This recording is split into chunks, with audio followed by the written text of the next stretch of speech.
When first accessing our demo software, files are automatically imported under the Imported Files list.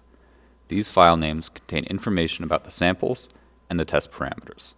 On the right-hand side of the software, the modeling and sensitivity graphs allow for a visual representation of the data analysis. These tabs offer access to various material parameters and plotting options, including the Basic tab, which allows users to select material presets and fitting variables, as well as analyze their data and determine sensitivities.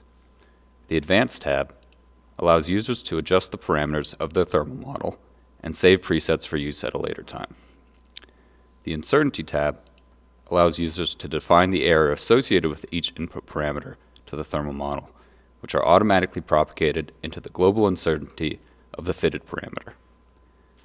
Next, the Thickness Skew tab allows users to post-process their analyzed data to determine the intrinsic thermal conductivity and affects the boundary resistance of ultra-thin film specimens. Finally, the Plotting tab allows users to adjust the plot bounds and select or deselect data and variables shown in the modeling and sensitivity plots.